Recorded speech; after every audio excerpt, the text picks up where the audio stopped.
Okay, and so last week we talked about how to solve those problems graphically. And this week we're going to introduce how to implement an LP model into Excel. Okay, and because this course is for engineering management students, I kind of mentioned that in the first week we're going to use Excel, and the software is called the Solver, which is added into Excel.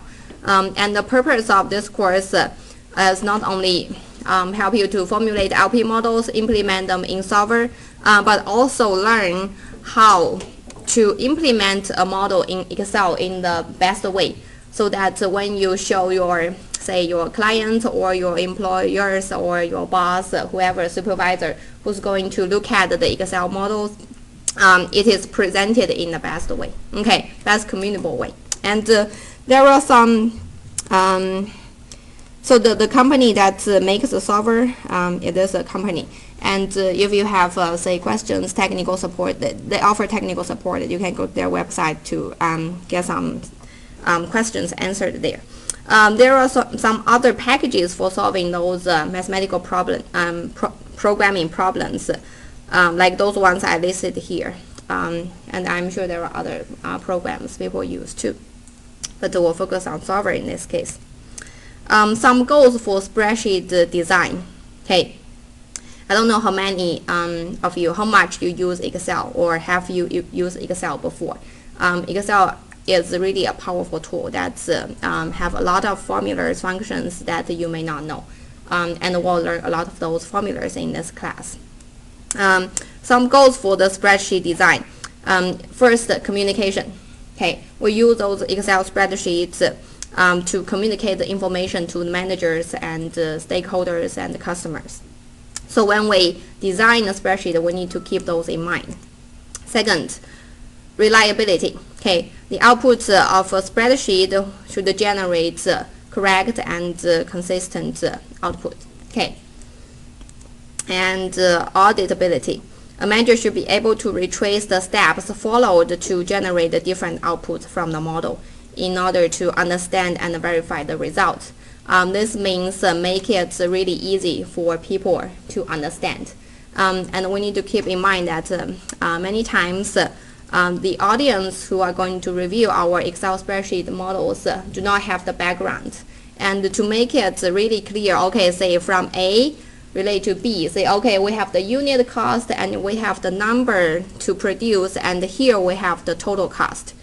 So it's in a readable format that people will make it easier for people to trace back all the steps. Okay, and if it's related to this last goal too, modifiability. Okay, say suppose the unit profits change. Next time we want to use this Excel spreadsheet. Instead of going into the functions to change a specific number, we should be able to, okay, locate that cell that have that unit profit.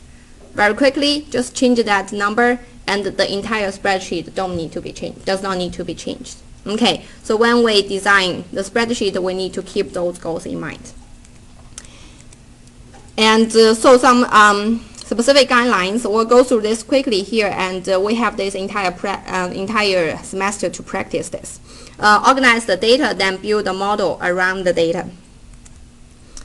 Do not embed numerical constants in formulas. That means, for example, if we are going to calculate total profit again, okay, do not put those values represent the number and the unit profit in the formula itself. Instead, put those values in individual cells, and in that formula, refer to those cells. This helps achieve those goals that we talked about earlier. Okay. And the things which are logically related should be physically related. Okay, I keep using this example of total profits. So the unit profits and the numbers to make and the total profit, these are related, right? So put them together. So people don't have to say, oh, the number is somewhere here, and the unit profit is here, and the total profit is somewhere here. So you need to put them, say, like in the same line, so people read, okay, unit profit, number to make, and total profit, they are all related together. So physically together, help people to locate them very easily. Okay. And use formulas that can be copied, and we'll talk about this a lot. Say, okay, there are different tricks that you can use in Excel that makes it very easy. You don't have to type those formulas every time. You just type it once and copy it all the way. Okay. And the column rows total should be close to the column rows being totaled. You don't want people to try to find, okay, the sum. So here is the sum. Okay, which cells am I summing up? You have to go all the way, like look at the entire spreadsheet to find those cells. So this one is related to the one that logically related need to be physically related. Some more guidelines. The English reading eye scans from left to right. So when you try to relate those things, read from left to right. And use colors, shadings, boldings, and protections to distinguish those changeable parameters from other elements. So anytime, any place that, say for example, the decision variables, the objective function, and the constraint, we usually shade them in different colors. And the text box and the cell notes to document those different elements, especially when the Excel becomes really big and complex. Document them, put some like comments and cell notes will be very helpful. Not only for other people to try to understand your spreadsheet, but also for yourself to remember. Okay. So some steps in implementing an LP model in a spreadsheet. Organize the data. So usually in the, for example, in this class, we have the problem statement. So there will be tables and the data given. We organize those data first, okay, and reserve the separate sheet in the spreadsheet for the decision variables, because the decision variables are the ones that solver will help us to determine what the values are. So usually we reserve some blank cells for those decision variables. Okay, and when the model is solved, value will appear in those cells. Create a formula in a cell in the spreadsheet that corresponds to the objective function. And of course, this cell will include a formula that represents the relationship among those decision variables and other values in the spreadsheet. And for the constraint, create a formula in the same way to the left-hand side and the right side. Okay. Now we're going to implement this model that we created last week, the Blue Ridge hot tub problem, to an Excel. Okay, so if you can open your Excel, I do have the specific steps listed in my slides, so if you want to review it later, you can do that. Okay, but now you can just follow me. Here, I'm going to, just for my information, I'm going to copy this model here.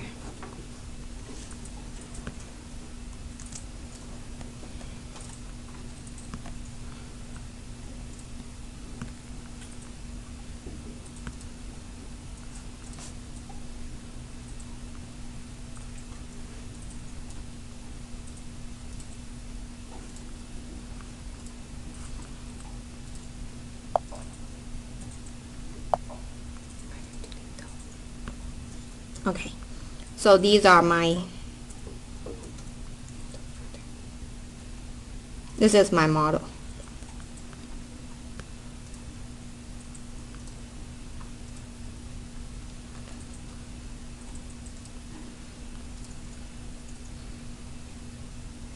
You don't need to copy to your Excel spreadsheet. This is just for me to show you guys. Okay, so what we're going to do is, remember the first step, we're going to reserve some spaces for our decision variables. So here will be the x1 and x2. So we need two cells that represent these decision variables. Okay, and if we remember from the problem statement, these represent the number of equal spots and hydrolysis to make. Okay, here I'll just open one. So this will be the A core.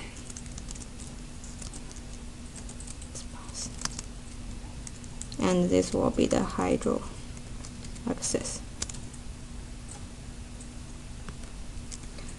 Number to make.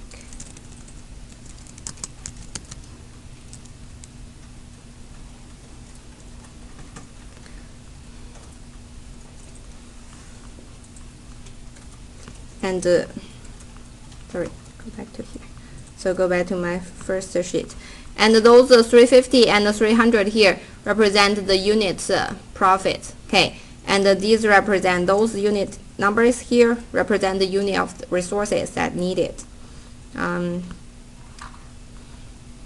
So I'm going to put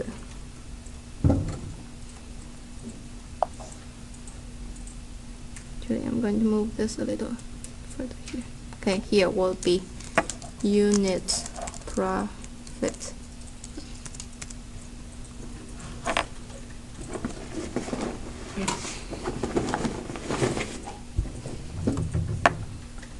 So unit profit will type in the 350 and 300 here.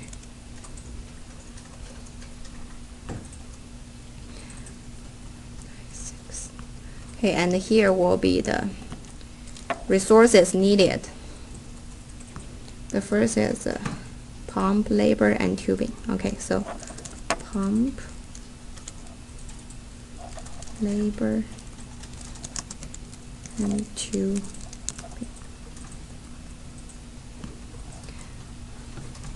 Pump is 1196. Let me see. 1260.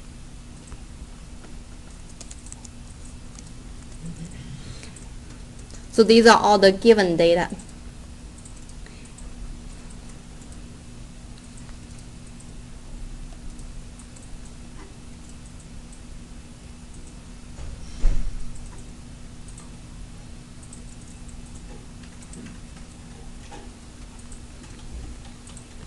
I'll put available. This is given data too. So we have 200 number of 200 unit of pumps, 1566,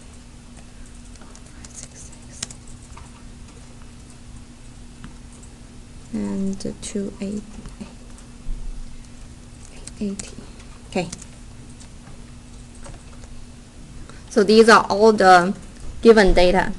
And we organize the data first. So we have the unit profit. This is the equals bus. This is hydrolysis, and these are the pump, labor, tubing.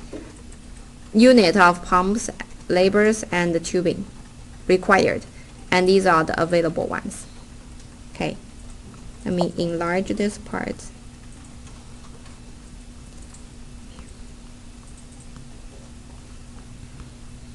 Okay. Then we're going to shade these two cells that were reserved for the decision variables in yellow. Okay. And here I'll put so yellow means decision variables.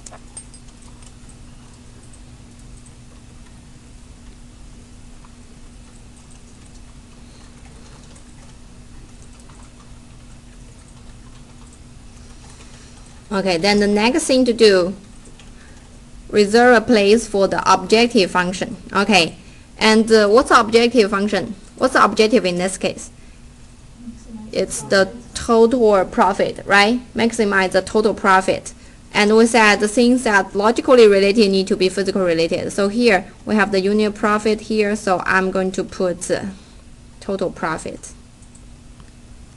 Say total profit. Oops.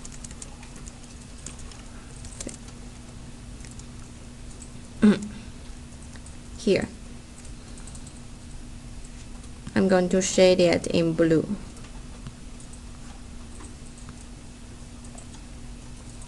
Okay, and we don't leave this open.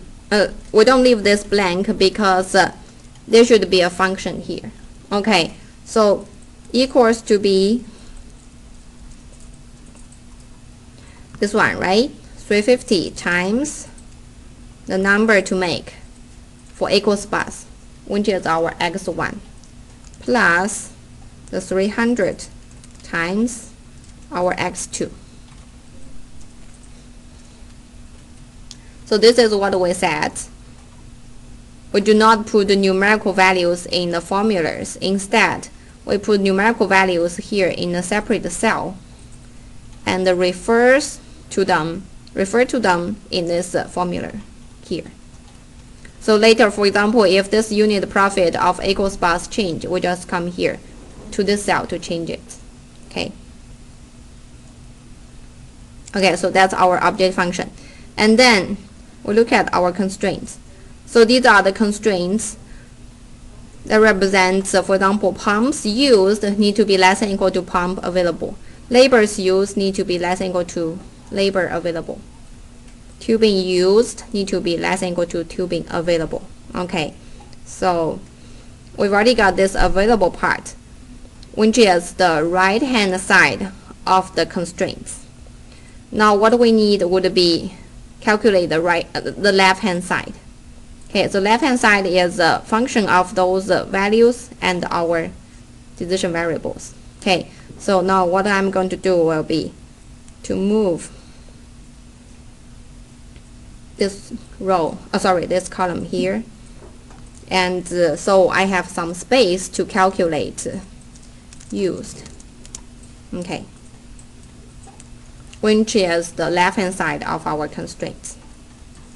I'm going to shade these ones in red to represent the left hand side of constraint. Yeah, I'll finish this legend here. So left means left hand side of constraint.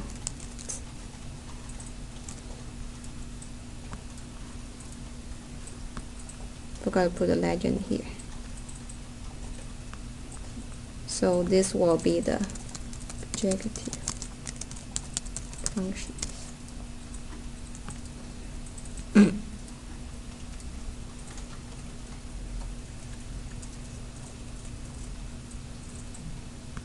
Okay, then for each of those left hand side of the constraints, same as the objective function, we need to put in functions, formulas there that represent 1 times x1 plus 1 times x2.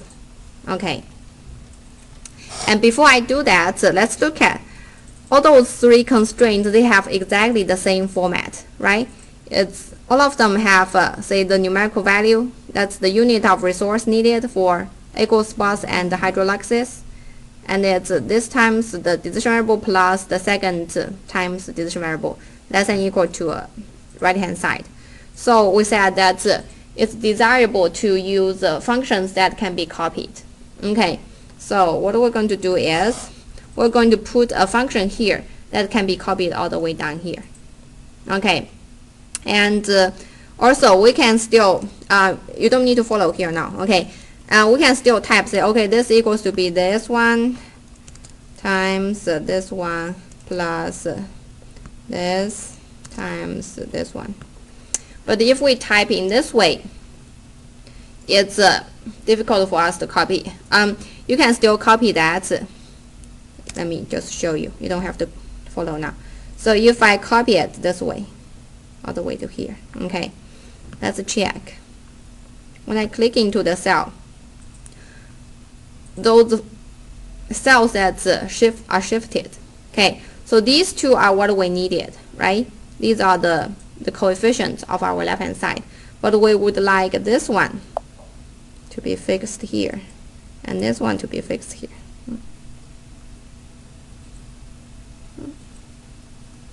This would be the right function for this cell. Okay, so how do we put a function in this first place that when we copy it and these two cells will be fixed there? Any of you know that? The dollar sign. Okay. And also, beside that, this function, we have to type this times this plus this times this. If there was, say, okay, 4 or 5 values on each row that need to be multiplied and add them together, putting functions in this will be difficult. Okay, so there is a function that's the sum product function that takes the sum of the product of 2 arrays. Okay, so what we can do is sum product sum product of this row and this row. So this will be the function to use. And in order for this entire row to be fixed, when we copy this formula down, we can put a $sign before the row number of that row that we want it to be fixed. Okay, and you can do this by clicking F. So you can do this by clicking F4 too. Okay, so that's the row 3 we want to fix. So we put $sign before this 3 here.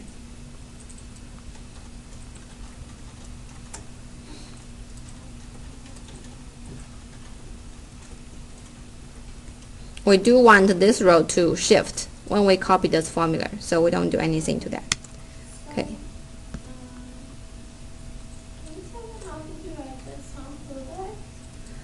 Would be some product of this entire row and the comma, this is the second row.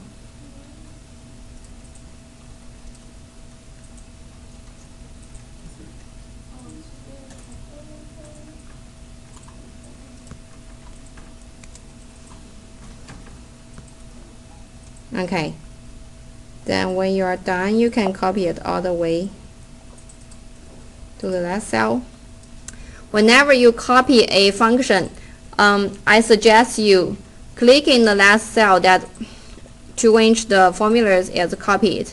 Click inside it and check to see if it copied correctly. Okay. Sometimes we may put the $sign at the wrong place, or we forgot something and it copied incorrectly.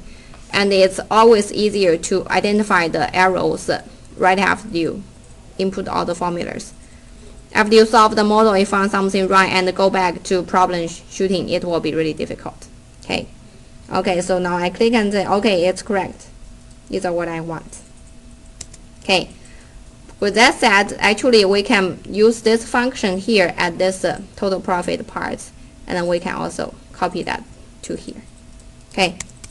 Okay, so now with all those, so we have cells for our decision variables reserved. We put the function in our objective function. We put function in all the constraints. Now the model setup is done. We'll go to solver. So go to your add-ins, premium solver, to define objective. So click on this objective, click add. Then point to your objective function cell.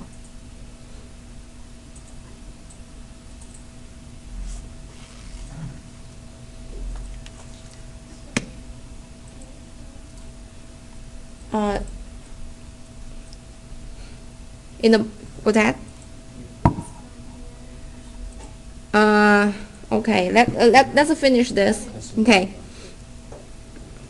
Yeah, let's finish the setup of this, and I'll come around to check that. Okay, so that's the objective. And if it's a maximization, keep it at the maximization part. If it's a minimization, do the minimize. Okay, click OK. That helps set up the objective part. Then click the variables, click add. How do you get to that box? I think we're looking at that. Adding solver. You found solver? You mean if you have already solver, then you will find it under data, under the bar data. Yeah, it's on the right. Yeah. Found it? Yep. Okay. Just click on. So yours is not under the add-ins? No, it is in the data analysis. Yeah. Okay. It's kind of look different also. This is ads. So for some version, Which Microsoft Excel you're using? mine is 2010. Oh, mine is 30. That's why maybe different. Okay. Okay. So yours is under data analysis? Yeah. Turn off cold. Do you have to pull it every time? Really? It's the Yeah. same. Who knows? I don't know. Anyway, I think I found I can work No, on that. this is for the constraint. No, this is the objective function. You just click on the cell and then go to the. It's just different. Variables. Okay, so variables do the same thing. You select those variables. Select those yellow shaded cells in your variables part.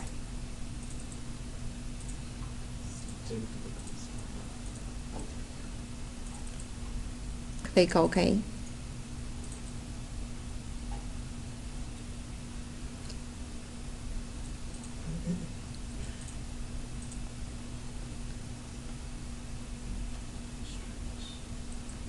So you find it under data analysis?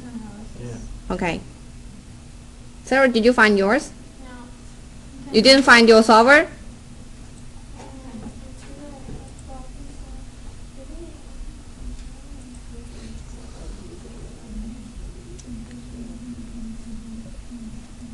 We actually use this for another class.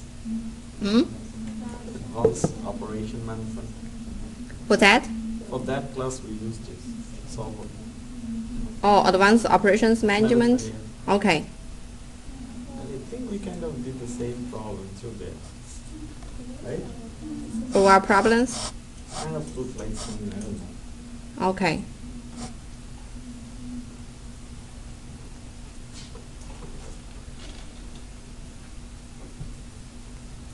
Kel, is your solver looks like that? You know, mine does. Mine was different.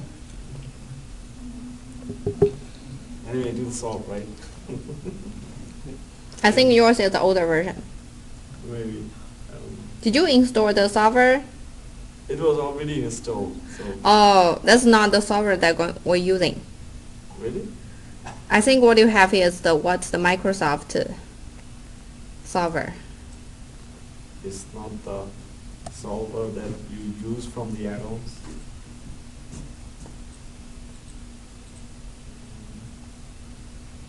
Maybe you want It's the same. That is, yeah, it's the same. Same thing. Same thing. Is it the same version? Because this one's 15.0.1. Yeah, well, this is like latest version, but anyway. Okay. Okay. I will see if it doesn't work. Okay. Yeah, I think it install should the be new fine. one. You installed it from a different class, right? Yeah. Okay. Yeah. Okay. Did you find it? Yeah. So it's under data analysis too? Yeah. Okay. Okay, so maybe we should have a different version. Okay. Yeah, so for those of you who are online, if you don't find it under add-ins, it's in the data analysis. So maybe we should find another computer to demonstrate that. Okay. Then for the constraints, click constraints and add.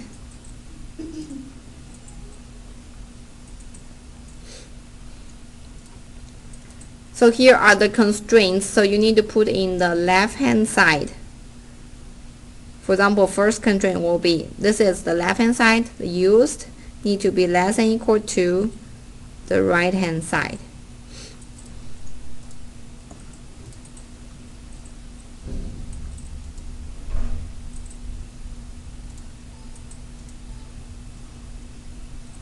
Okay, and then click add to add another constraint less than or equal to this constraint here.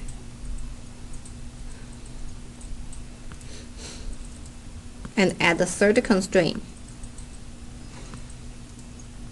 with the left hand side less than or equal to the right hand side. Then click OK.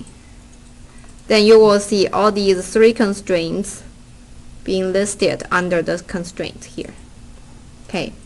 And another way to do this, another much faster way, is because although the three constraints are listed in the same place, okay, and they have the same format.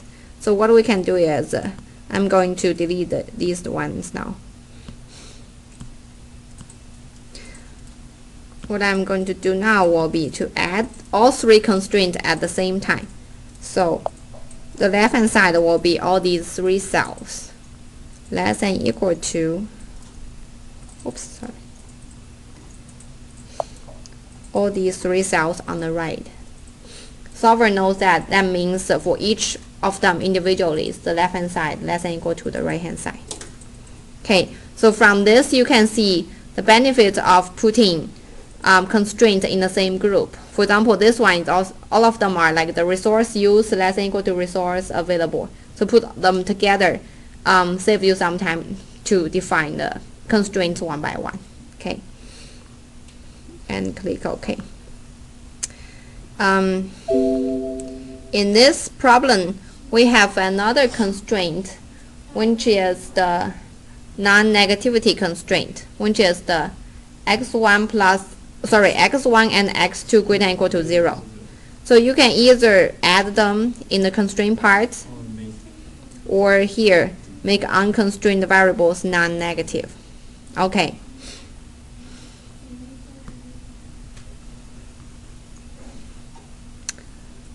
Then the next thing would be to choose the right algorithm.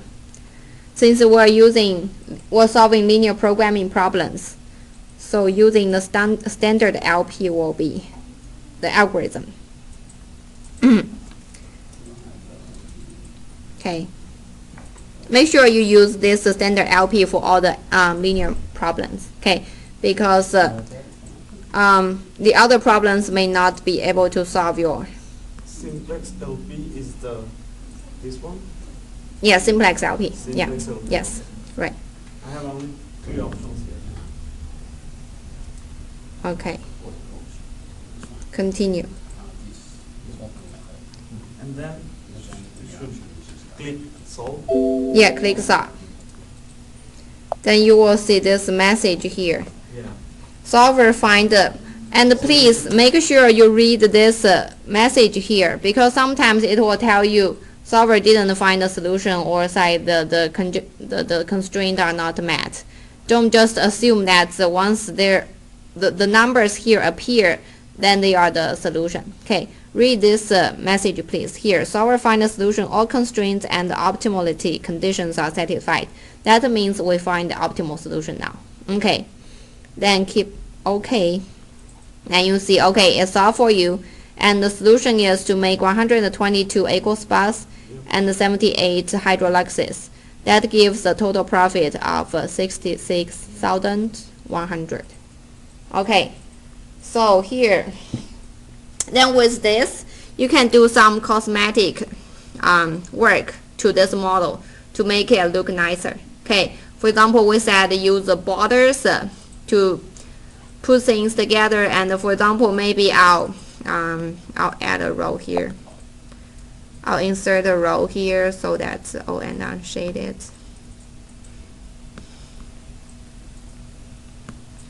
Unshaded, and save time. I put AS HL, so maybe put like aqueous bath hydrolysis and put the hot tub at the top, and need to move this total profit somewhere.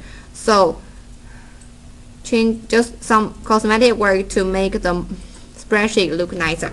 Okay, so I'll put on my screen here for you, and I'll see if you have any questions. I'll come to answer. So that's my final model.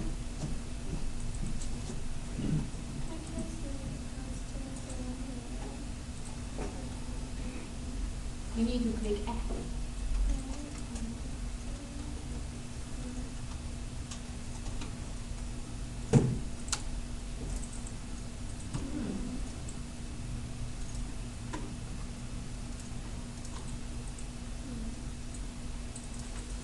That's the solver you need for it.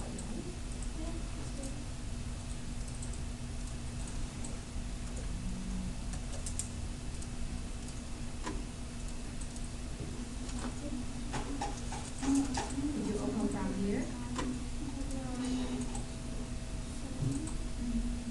Yeah, here. I said I'm the admin premium solver. And now you can follow exactly the same step.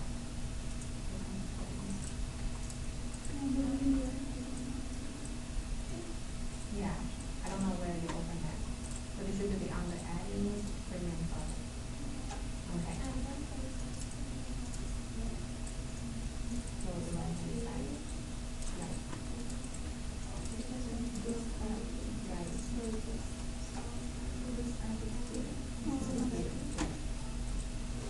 Okay.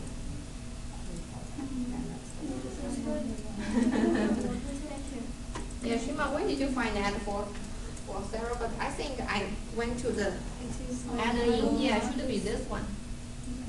But I don't have this, What? this is, make everything is, you go to option, you go to add-ins, and there's. Oh, that's on this computer here, right? Yep.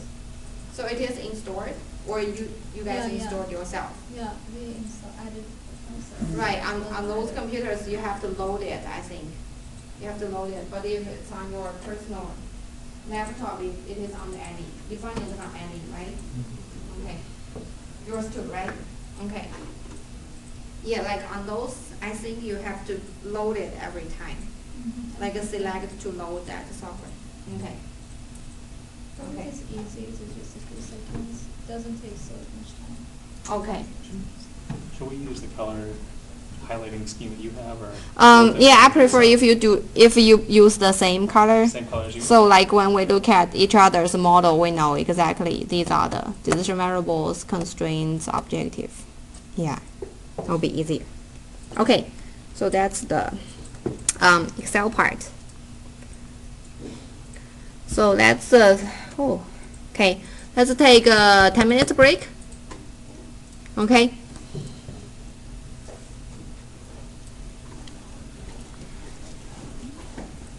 Yeah, let's see how. Oh, let me close my Camtasia.